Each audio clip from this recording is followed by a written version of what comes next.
Hey guys, welcome back or welcome to Midnight Raceway Park.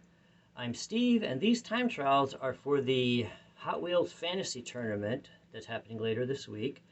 So we have all fantasy cars, and I know there are people out there who, some people really like the fantasy cars, some people really only like the street cars or the cars made after certain manufacturers. I kind of like the diversity of some of the fantasy cars. Some of them I think are just, they're not for me. But most of them I enjoy. I like the creativity that goes into the casting and the tampos, and so some of them I really like. And there's a few I want to talk about very briefly before we get on to today's time trials. But just to recap, these time trials are for the cars that were posted this past Sunday.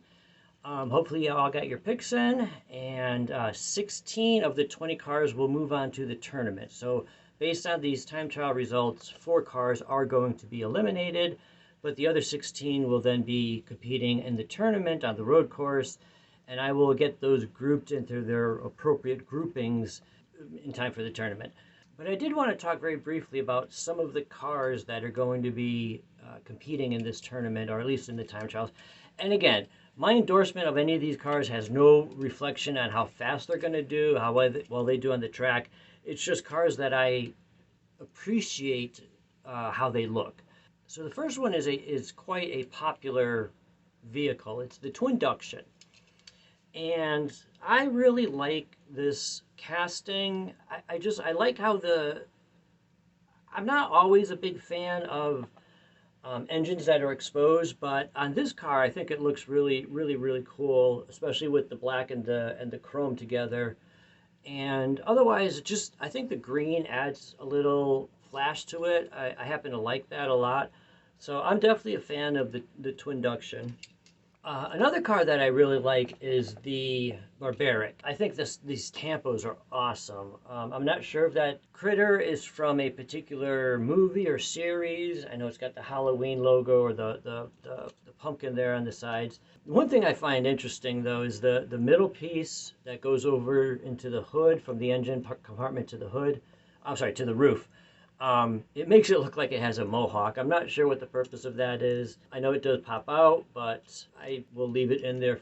Another car I'm a big fan of is the Muscle and Blown. I just think it looks, I don't know, it's kind of like a mixture of several muscle cars, hot rods, kind of combined into one. I like the color too. I like the green color on this car. The thing that I don't like on this particular model is the black base. I just feel like the car would look so much cooler if it didn't have that black base, if it was just the green. And I just don't know that it's necessary to have that little fender in the front, and I don't know. But nonetheless, I do really like this style of car, this casting.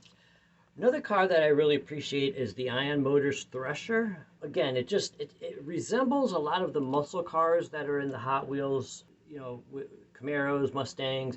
It just feels like it fits in with that group. It's kind of sleek in that it's just, this one shade of gray with the blue line going across it. I don't know, I just think it looks a little intimidating that way, and I just really like it. And the last one, which I was kind of surprised that I liked this one. I hadn't heard of it until I bought this edition of it, but it's the Asphalt Assault. I really like the pink and the black. I think it's a good contrast. It really stands out. The wing on the back may not be necessary, but it's a nice addition.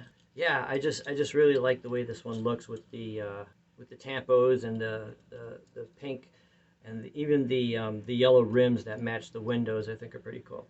But anyways, those are my takes on some of the cars that'll be competing this week. The time trials, I'll let you guys watch them. I'll have a few words to say after that.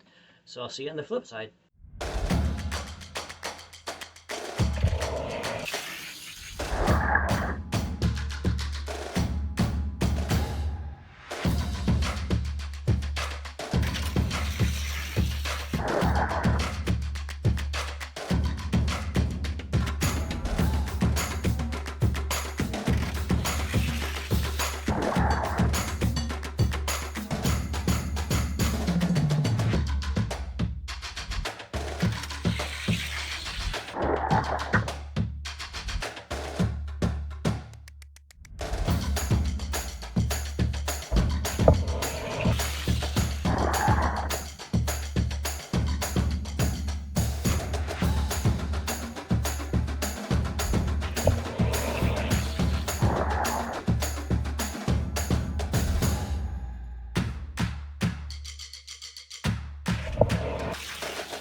those were somewhat impressive times. We had a car that was under 210. Nobody was above 220, so those are all respectable times. I have to say, though, off the top of my head, I feel terrible. 2 of the 3 individuals who pick cars have been eliminated already, so I may have to do something about that in the future. With so few people right now, being a new channel, not many people are aware of my channel yet or participating in the pick'ems. So I may just eliminate that 20 cars where you dropped 4 after the first time trials. I may just start off with 16 period and not drop any cars at the time trials. I don't know. If you guys have thoughts about that, just let me know in the comments what you think about that. But otherwise, I thought these were respectable times, 2.09 up to 2. I think, well, for the actual qualifying, I think it was up to 2.15. So they were consistent, so it should make for a good competitive race on the road course. We'll see. I will be working on that shortly and get that posted sometime on Saturday. The next race is going to be a week from Sunday, so like 10 days from now or something like that. I think that's all I really have to say right now. Good luck to those of you who are still running in this tournament. I will have this posted on Saturday, and until then, please take care of yourselves. Bye.